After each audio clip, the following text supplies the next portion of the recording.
قتيلو عرقت زخونو حمام بازحو فوس زعقنو نقينا ندكفو نقنع زغننو ادم يزفلطا قربت كي تخدنو ميري ميري ميري ميري والعاصي عندي قالو نري مي نري مي نري مي انتايلو نري مي نري مي نري مي انتايلو حنتي يا قالو حنتي يا قالو صنعي قالو زهزبي حنتي يا قالو صنعي قالو سكير قالو. Guatemala, 1954. The Central Intelligence Agency launches an operation codenamed PB Success to overthrow the government that is threatening American interests in the region. It is the first ever mission of its kind. Operation PB Success was risky, it was dangerous. 500 rebels will face off against a president's army of 6,000. There's a lot dependent on this op and they can't let it go wrong. The CIA has hand-picked the next leader of Guatemala, and he is the head of the rebel force. The soldiers will be trained by Rip Robertson, a legendary paramilitary agent. Come on! And their weapon of choice? Psychological warfare, used by the CIA for the very first time. Black psychological warfare revolves around deception, lies. Based on recently declassified files, we reveal the CIA's first ever attempt to overthrow a left-wing government in Latin America.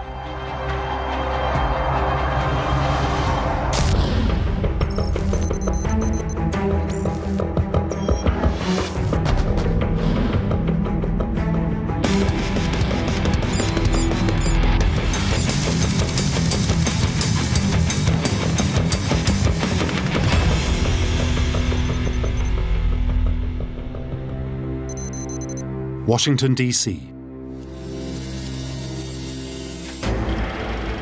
A top-secret meeting is convened at the White House. Its task: to deal with a brand-new security threat. A small country in Central America, Guatemala. Present are America's most powerful men. The President, Dwight Eisenhower, his Secretary of State, and Allen Dulles, head of the Central Intelligence Agency. Eisenhower ran the government in a very clandestine way, and the three of them concocted a lot of strategies around the world. Now they have a new problem.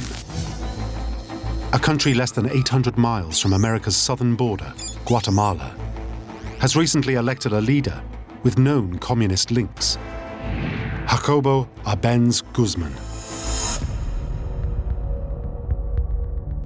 Already, Arbenz has begun to threaten American interests. His government confiscates thousands of acres of land from the multinational company United Fruits. This added up to being a national security threat to the United States of America. With the Cold War well underway, the concern in Washington is preventing the spread of communism throughout the world, and in particular, the Western Hemisphere. The CIA started to see communists under every rock. And they were willing to commit forces to tear them out of power. The decision is made. Arbenz must be removed. The CIA had been itching for an operation to overthrow the Guatemalan government. The president is shown a highly classified document which contains an extraordinary plan. It's called Operation PB Success. They gave him the outlines of how you can overthrow an established regime without committing any American forces at all. The plan is to secretly back an armed uprising against Guatemala's freely elected leader, Arbenz, and topple him in a coup d'etat. But Eisenhower is nervous. The CIA plot must not be traced back to the American president. Why was the U.S. so afraid of being involved? One, because it would be seen as overthrowing a democratically elected government. It would be violating the tenets of the treaty it had signed at the United Nations, it would have been a gigantic black eye for American ideals. It had to be covert. It couldn't be traceable to the president.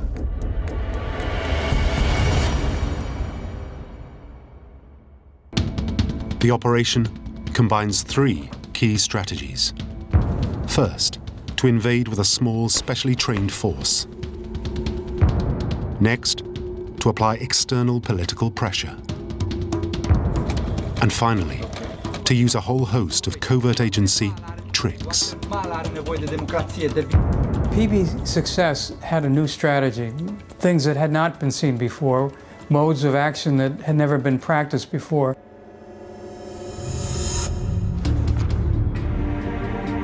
The methods are so novel that the CIA don't even know if it's going to work.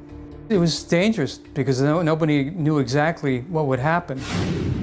They give the operation only a 40% chance of success. The CIA had to turn this on a dime into an actionable, workable covert operation. Eisenhower said, I'm all for it, let's go with it. I think it's going to work, and I think it's important to do.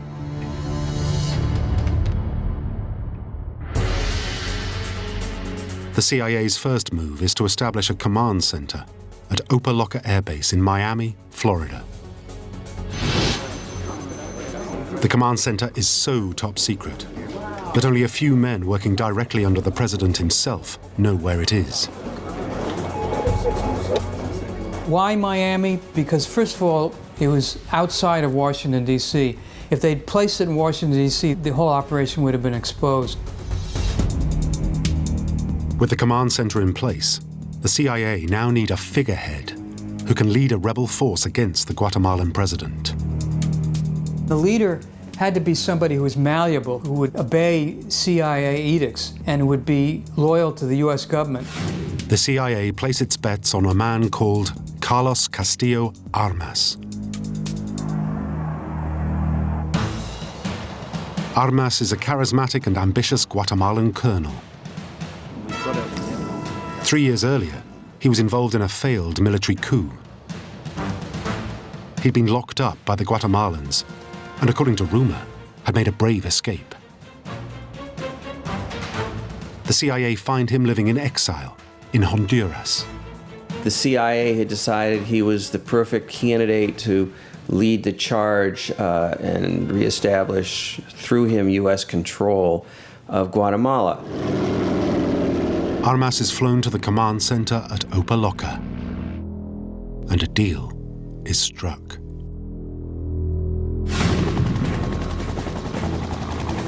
The next challenge is to build a guerrilla rebel force who will lead the uprising. The CIA set up a top-secret training base in the jungles of Central America. The man assigned to train the secret army is Rip Robertson, an ex-paramilitary black ops specialist. He loved being out there in the jungle. Some people thrive on it. You can't take a real warrior out of the war, and that's how Robertson was. Rip Robertson loved this kind of stuff. This was what he was born to do. And for him to be paid to operate under the auspices of the U.S. government must have been nirvana for him. Come on! Come on! In January 1954, training begins.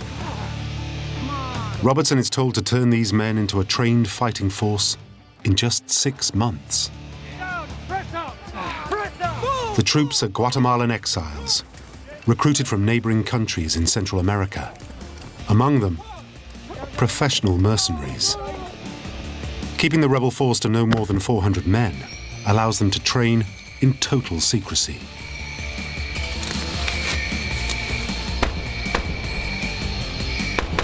Rip Robertson, he had to train his team in guerrilla tactics.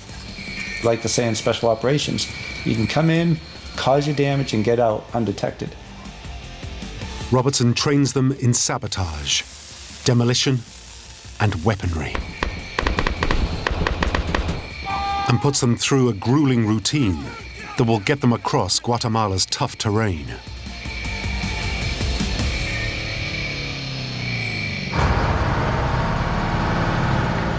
But this is the easy part. Armas and his handful of mercenaries must now face a formidable opponent, the Guatemalan army. Guatemala had the largest army and the largest police force in Central America. They had 6,000 in their army and 3,000 in the police force. No other country in Central America could match that. At the moment, the army is loyal to its recently elected leader, Arbenz, who enjoys the support of the Guatemalan people. Arbenz is also a skilled general. Arbenz himself was a respected military man, considered brilliant and cultured by the CIA itself. Pitted against a popular and powerful opponent and his loyal army, the CIA face what now seems overwhelming odds. So here's the question. How do you take a rebel force of about 200 or maybe 400 men and put it up against an army of 5,000 to 6,000 men? The CIA think they have the answer. A secret weapon developed covertly within the agency that has never before been tried out this close to American soil. Until now.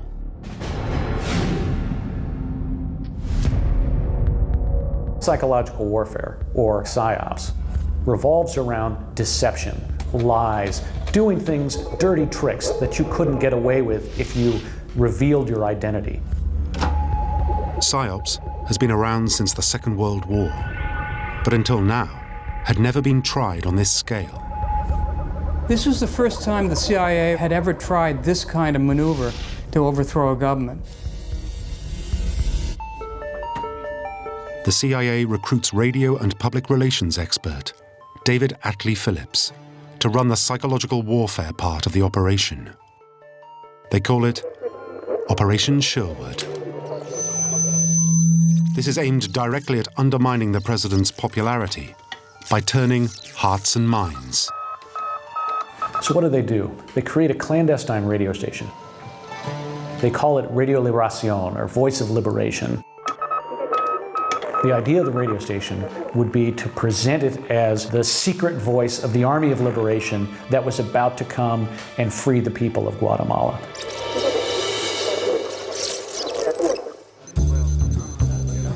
The first phase of Operation Sherwood will take place at Opaloca. To help him, Phillips flies in 2 Guatemalan radio announcers, who declassified files refer to as Mario and Pepe. As part of the psychological offensive, they must put together hundreds of hours of radio recordings, which will later be broadcast in Guatemala itself. So one of the first questions facing the CIA operatives is, who do we target? Phillips has a choice. Do they target the ordinary Guatemalans, the intellectual elite, or even religious leaders? Yes, we target all those people, but our main target is the army. Targeting the army and the generals is critical. Phillips knows that it's the generals and senior officers who are their single biggest obstacle. So all of this feeds into the central goal of the Black PSYOPs, which is to drive a wedge between Arbenz and the military. Phillips devises a series of radio shows designed to split the army away from its leader. One of them was called We Accuse of High Treason, and it specifically charged that Arbenz had abandoned the army, had betrayed the army, were traitors, and needed to be dealt with swiftly and urgently. The aim of the treason shows is to plant the idea that officers siding with the government would receive severe treatment after the coup d'etat. Here are more names to include on the blacklist of traitors to the country. Next, Phillips targets the officers where they are most vulnerable, their pockets. One of their campaigns suggested that the currency was about to collapse and that Arbenz would no longer have the money to pay the officers. Nothing inspires more fear in the ranks of hired guns than the lack of a paycheck. Guatemala are nevoie de democrație. Toată lumea trebuie să iasă să moară. Day after day, night after night, for 6 entire weeks, Phillips and his team make hundreds of recordings. Once the recordings are ready, the CIA transport the tapes from Opa-locka in Florida to a secret radio station close to the border of Guatemala. To this day, we still don't know where Operation Sherwood was broadcasting from.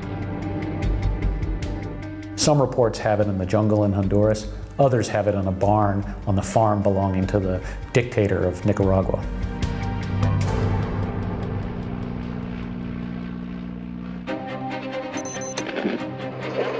Less than 3 months after Phillips is recruited, Radio Liberación goes live.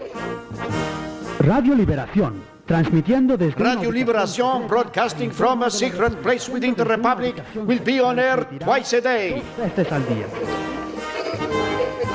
The propaganda radio shows made in Opa-locka are now heard all across Guatemala by tens of thousands of local listeners, unaware that this is a CIA plot.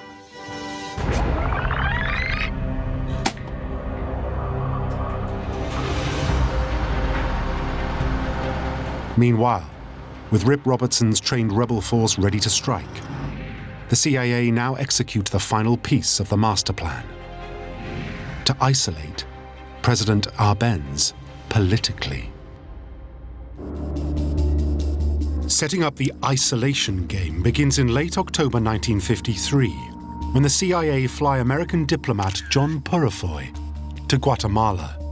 Ambassador Purifoy was carefully picked for his arrogant personality, for his hard rock anti-communism. His job is to ramp up pressure on President Arbenz. Purifoy was very flamboyant. He wore Borsalino-type hats with feathers in them. He always seemed to carry a shoulder holster with a pistol in it. His first attack on Arbenz comes only a few weeks later, when he's invited to meet the country's president. You have this extraordinary scene. All Purifoy does is harangue him about communists in his government.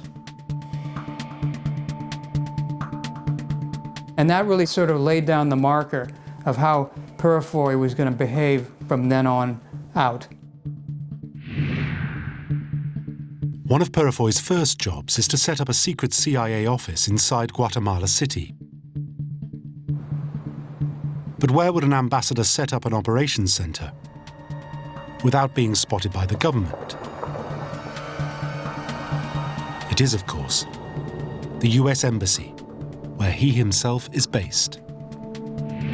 They took over an entire floor of the embassy to do all the internal planning that had to be done in order to achieve the ultimate objective, which was to get rid of Jacobo Arbenz. You would have seen a secretive area of the embassy totally committed to the operational work to get rid of the Arbenz regime, which would have meant, maps, lines of authority, individuals to be contacted, planning different tactics that were going to be used. The whole schmear, basically, would be devoted to figuring out in a very deliberate way to get rid of this government. With the CIA base inside the embassy established, Purifoy sets about finding who among the Guatemalan elite could possibly be turned against their own government. Part of the effort at the US Embassy was to pay money to get Army officers to defect. This was a crucial operation because the CIA planners felt that if the Army could be undermined, then that would be the end of Arbenz. That was the one defense that Arbenz had that was impregnable at that point, and it was difficult to figure out how to get around it. So much of the time was spent on trying to encourage officers to defect through monetary payments. In fact, at one point, the money was offered to Arbenz himself to give up power. And of course, he threw that person out of the office for having even suggested it. So this was an attempt to pull out the underpinnings of the army and make it so weak that it would be virtually worthless as a protective operation for Arbenz. While Purifoy works the enemy inside Guatemala itself, the CIA turn their attention to the world at large, in their search to undermine Arbenz.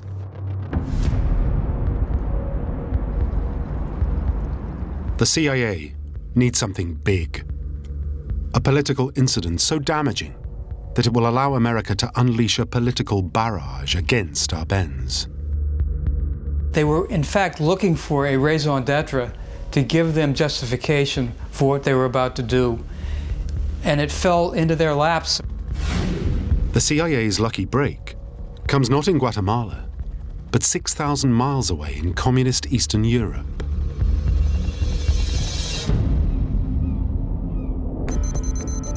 In April 1954, a CIA spy based in Poland spots suspect cargo being loaded onto a ship called the Afhelm.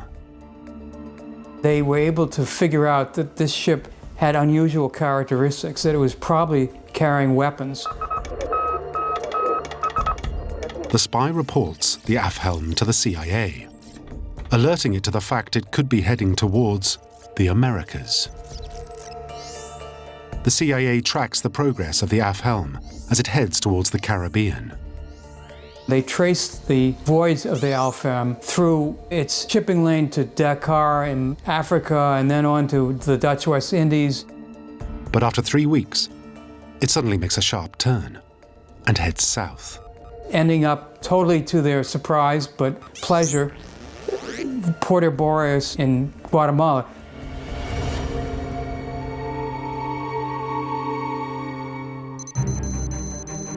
Four weeks later, the Afhelm docks. When it does, the CIA see all the evidence they need, crate after crate of it. In total, 2,000 tons of small arms, including rifles, machine guns, and mortars. That gave them proof that the communists were truly infiltrating this country, and it gave them justification for invading it. Eisenhower now has all the diplomatic ammunition he needs to unleash a political firestorm against Arbenz. In response to the arms shipment, he sends warships, planes, and submarines to patrol the coastline of Guatemala. Everything in the arsenal was configured to bring down the Guatemalan government. Eisenhower was fully behind it.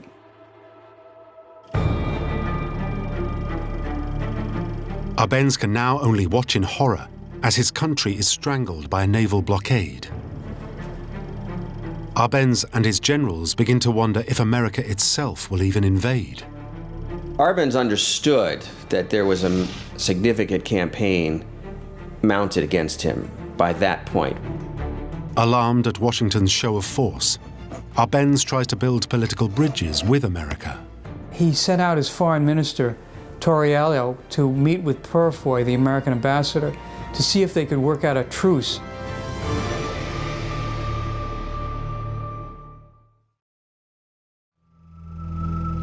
The last thing the CIA want now is a truce. Operation PB Success has only one mission: regime change.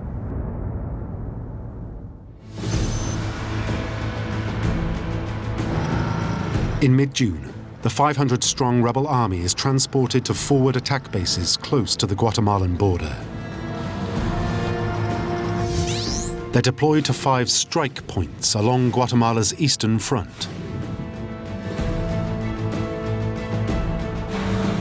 By splitting into 5, the CIA aim to create the illusion of a much bigger army than it really is.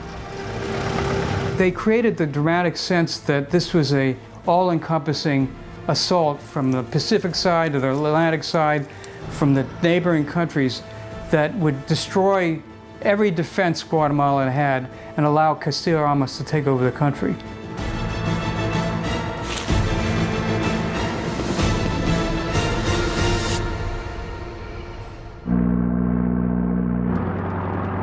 In support of the ground invasion, the CIA also deploy a dozen unmarked aircraft to the front line.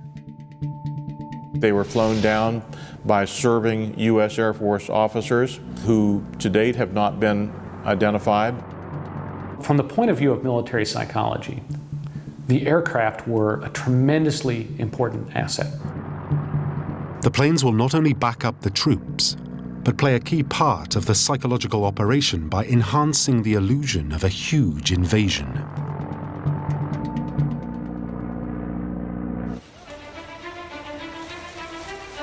With the Air Force on standby and the Army poised and ready for action, the CIA contact the leader of the Guatemalan rebels, Castillo Armas, and green-light the invasion.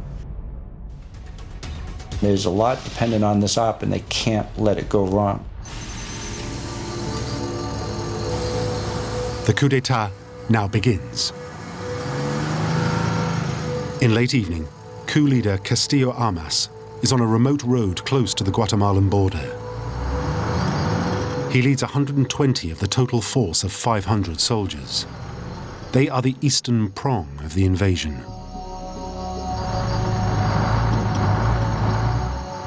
If all goes to plan, in just a few days' time, he will be Guatemala's next president. As they approached the border, they saw that there was 2 guards.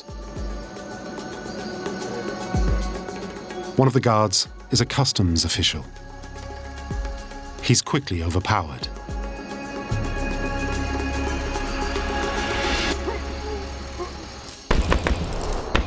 The first shot is fired in this coup attempt. Right there, chaos.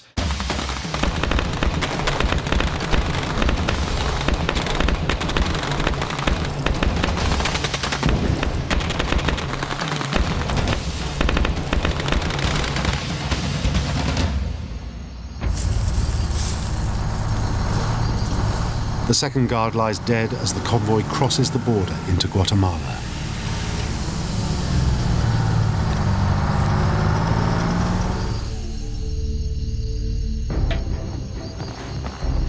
The plan is to continue the advance on foot.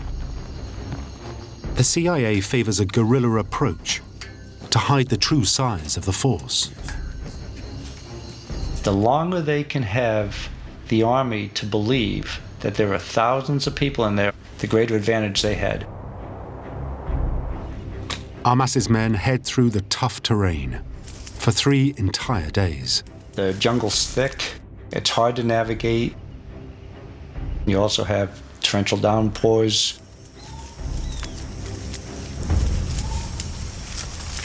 On day 3 of the invasion, they reach the small town of Escapillas.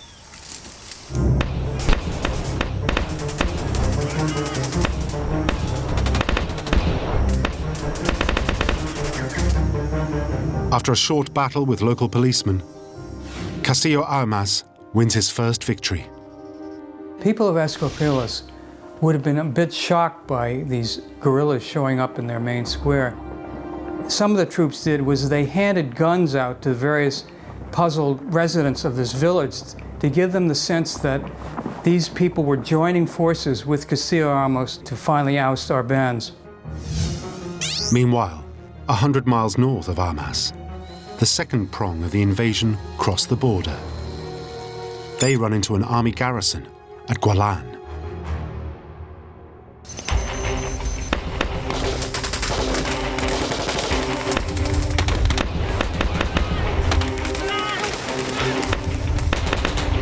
The battle is the fiercest in the invasion so far.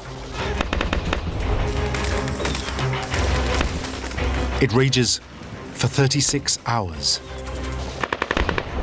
It's the first big test for Rip Robertson's CIA-trained mercenaries. You're going to take their lives, or they're going to try to take your life. And it's life or death at that point.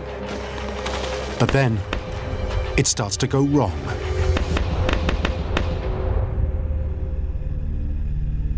One by one, the rebels begin to flee. When the remaining soldiers realize what is happening, none of them wants to be captured and charged as traitors. People are going to see these people fleeing, 2, 3, 5, 6 people fleeing. They're going to start thinking that might be the best thing to do. And that's one of the problems you have with a ragtag army. In the end, almost the entire second column flees back to the border. This is the first major setback for the rebels. Many of their troops are wounded or killed.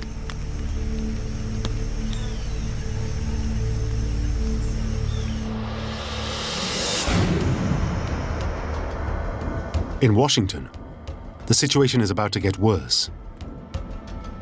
The plan was to ramp up pressure on the Guatemalan president in the diplomatic arena. But world leaders are now suspicious of America's stance. The Arbenz government decided to go to several international bodies to seek protection. The first was the United Nations. The second was the Organization of American States, the OAS. In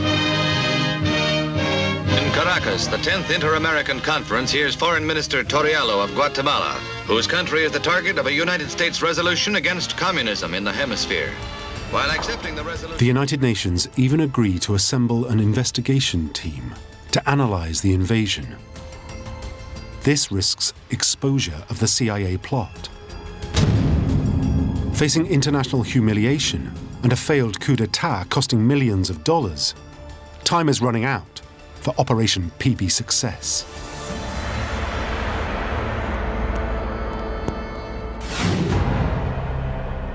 Back in Guatemala, the rest of the invasion is going from bad to worse.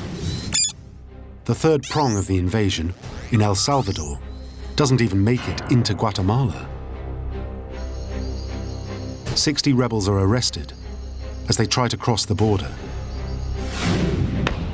The fourth prong, attacking Puerto Barrios in the north, is defeated by armed dock workers. The reality of the situation was beginning to look bleak. There is still more bad news for the CIA. Even the air attacks fail to hit targets. Almost all the strike aircraft are paralyzed by mechanical failure. That basically reduced their air assault by 50 or 60%. As a result of that, the invasion force was basically stymied in terms of their air support. And they were concerned that they were not going to be able to follow through without the show of force. With the all-important Air Force grounded and Almas's uprising only 6 miles into Guatemala, the whole CIA operation now hangs in the balance. Only the top CIA managers knew how close this whole thing came to failure.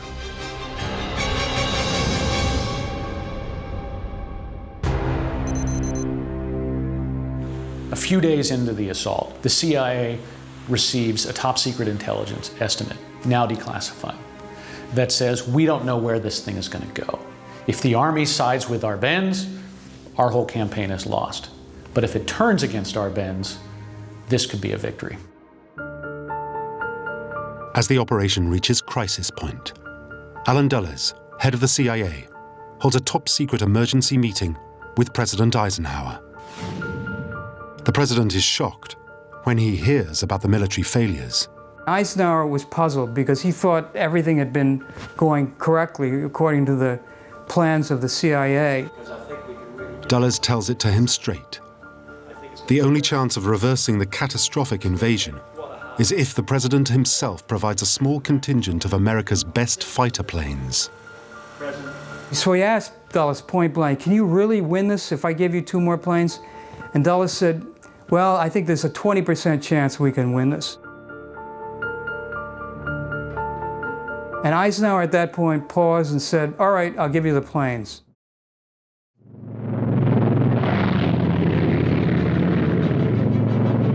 Declassified files now reveal that the president provides Dulles with 2 brand new F-47 bombers at a cost of $150,000. Well, the F-47N Thunderbolts were certainly the most powerful aircraft in Central America at that time. Concerned that someone would discover US involvement, the CIA have the American badges removed from the planes as they're smuggled to Central America. They have a sense that, you know, this thing might not actually work out, but we've got to try anyway. Whether the F-47s will be enough to turn the tide of the invasion is a gamble. But the CIA still have one last trump card yet to play: psychological warfare.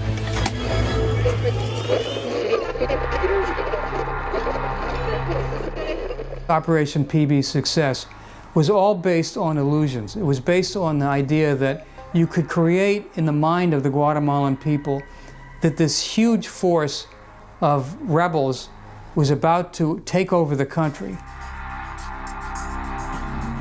So the CIA up the tempo on the Radio Liberación transmissions and begin round-the-clock news bulletins that talk of a devastating invasion. If you tuned into the radio, you would hear one story after another of a rebel victory. You would hear railroad tracks being bombed. You would hear fuel depots being sabotaged. The reality was entirely different. Armas's army was hundreds of miles away, barely 6 miles into the country.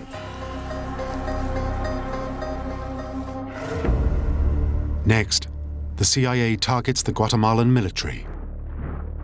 A major victory for the CIA in Operation Sherwood came when a colonel, the former head of the Guatemalan Air Force, defects, flies his own private aircraft across the border, and turns himself into the CIA. David Atlee Phillips, in charge of the radio campaign, wants the colonel to announce his defection live on air. But he refuses.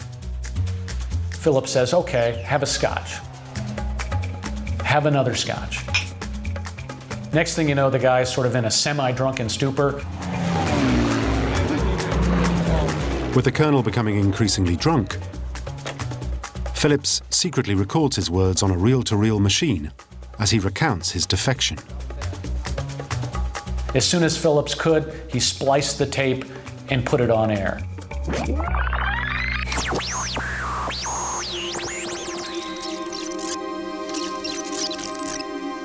Not only are other Air Force officers listening to the radio broadcast, but so is President Arbenz. The president immediately grounds the Guatemalan Air Force, afraid that its officers might defect too. It was a major triumph for Operation Sherwood. But the tricks do not stop here. They get more and more deceptive. One of the clever tricks the radio station did to try to enhance its credibility was it faked an attack on the radio station. So if you were tuned in, you would hear their typical broadcast, and all of a sudden you would hear shouts and screams. You actually heard children in the background shuffling around. And then the radio went dead. No sound. But it is all a hoax, to fool the listeners into thinking the underground radio station has resurfaced. The next day, the radio comes back on the air, triumphant. We're back. The next act of deception comes when the 2 brand new F-47s arrive in Guatemala. 6 days into the invasion, the air assault begins.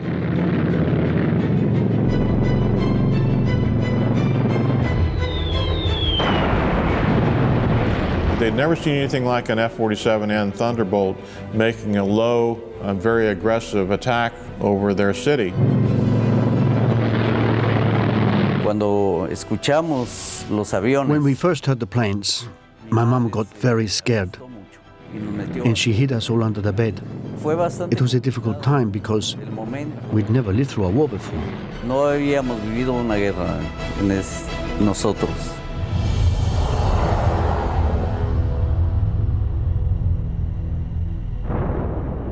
The aerial campaign is so shocking that the local Guatemalans invent a memorable nickname for the falling bombs: sulfatos.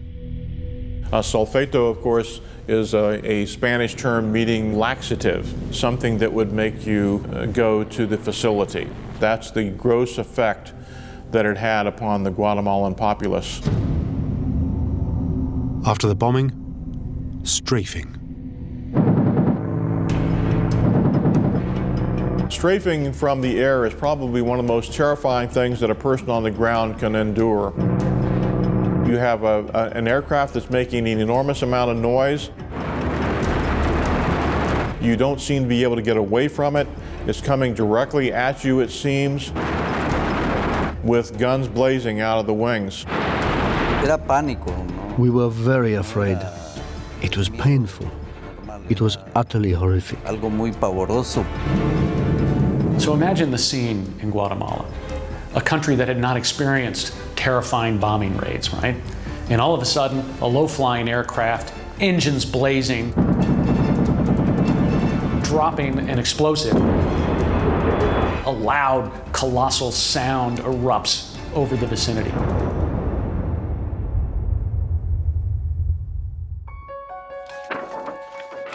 For all the terror, declassified CIA files reveal something surprising. I don't think they'd wanted to do a lot of damage.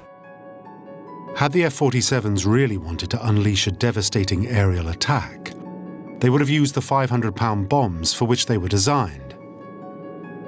But they didn't.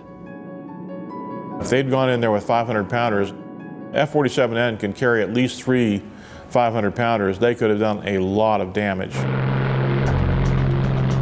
In fact, the damage was more show than it was real.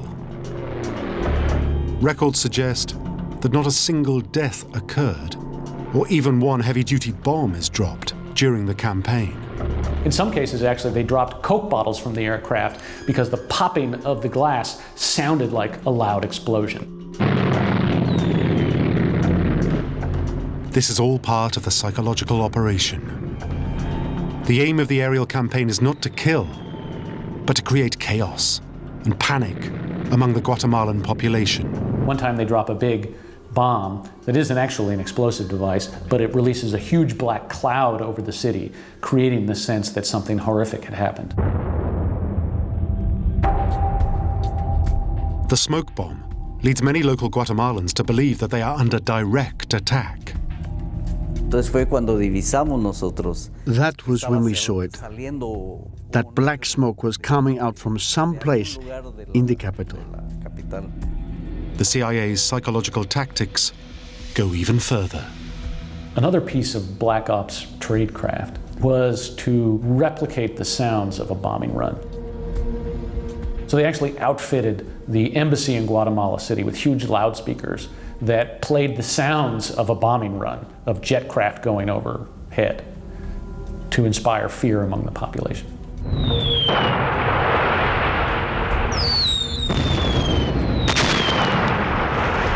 Lo que hablaba la gente mayor. What the people were saying was that lots were going to be killed and that it was better for them not to get involved in the defense of their government. En la defensa del gobierno.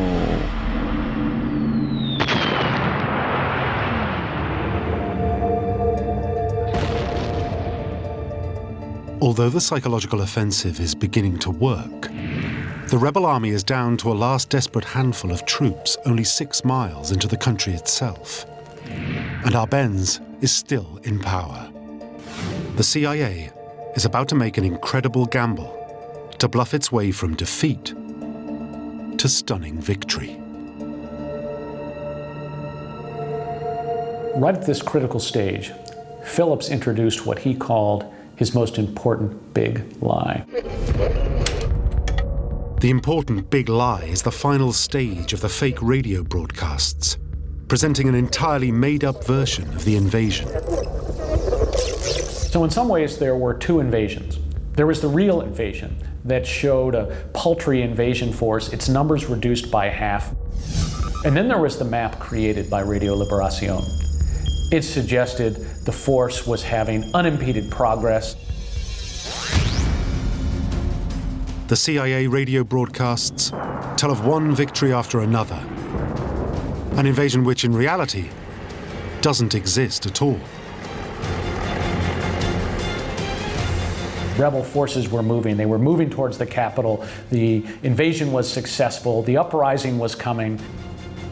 It was one tale after another of the inevitable victory of the rebel forces.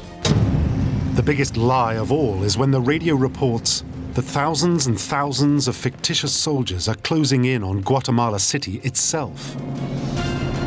And the lie was that two military columns were advancing on the capital, ready to take it over.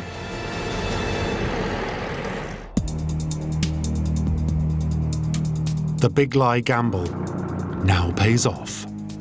Thousands fled the city. Car traffic stopped. The city itself was slowly becoming paralyzed. Y la gente se fue a la periferia de la ciudad. People ran to the outskirts of the city. They were fleeing to safety. The critical moment of the big lie is when the senior officers turn against the Guatemalan president. The big payoff for black psyops comes when several army colonels make clear to Arbenz that they're not going to stand with him.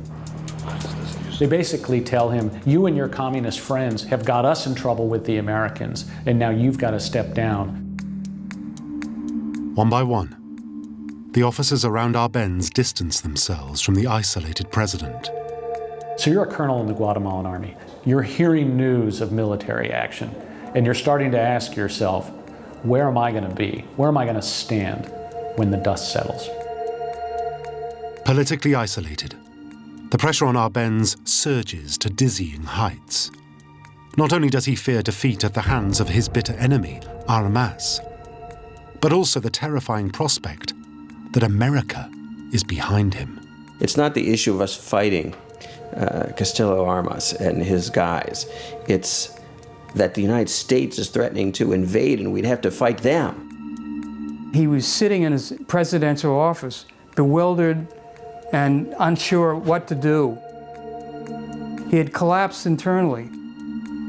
The CIA had brilliantly undermined him. And that was really the end of his reign. With the officers turning against him, on June the 27th, Arbenz resigns. He just couldn't handle it. The psychological pressures were too enormous.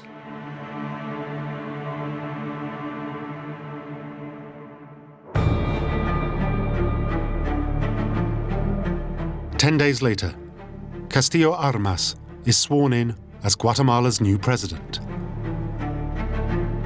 The exiled colonel, who just over a week earlier was a relatively unknown figure, is now the most powerful man in the country. In Washington, Operation PB Success goes down as a huge victory. By all accounts, this is an operation that should not have succeeded. This was made possible by gutsy determination and, in some ways, crazy abandon. Operation PB Success was a brilliant deception, one of the great artistic achievements of illusion that the CIA ever produced. Operation PB Success proved that psychological warfare could be used as a deadly and effective weapon. It fooled an entire country and ultimately brought down a president. Within the CIA, PB Success becomes the model for future regime change across the world.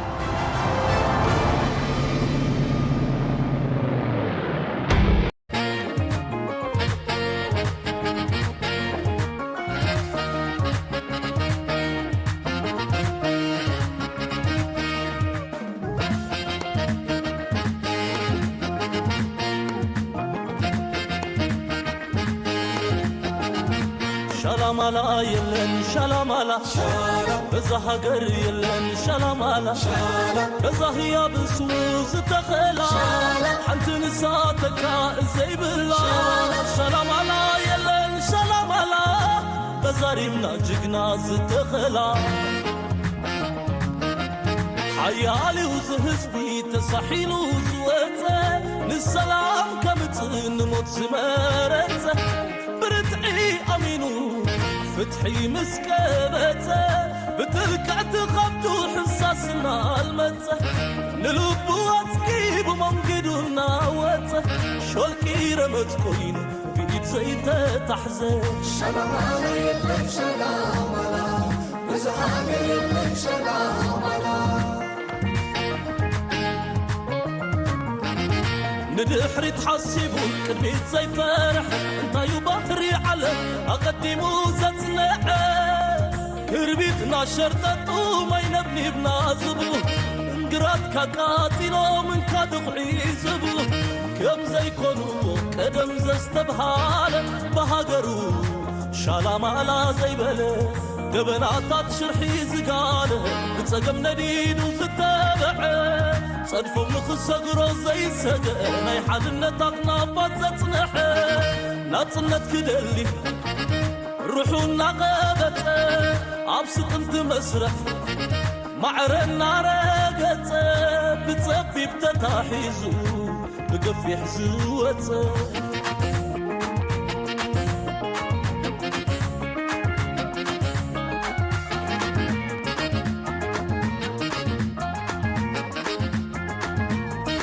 حجونا يبلي وسلام يلن سلام يلن سلام بزاريمو يبلي وسلام يلن سلام سلام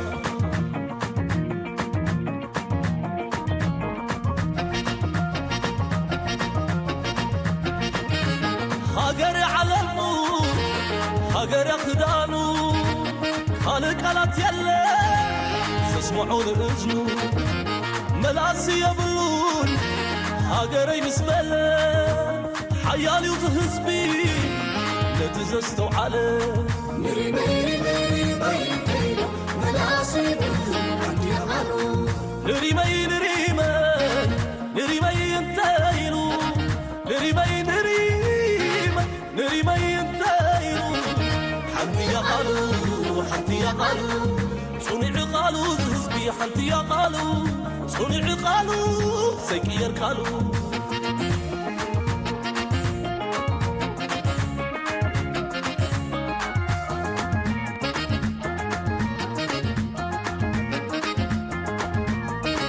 حجونا يبلي وسلام يلن سلام يلن سلام بزاريمو يبلي وسلام يلن سلام سلام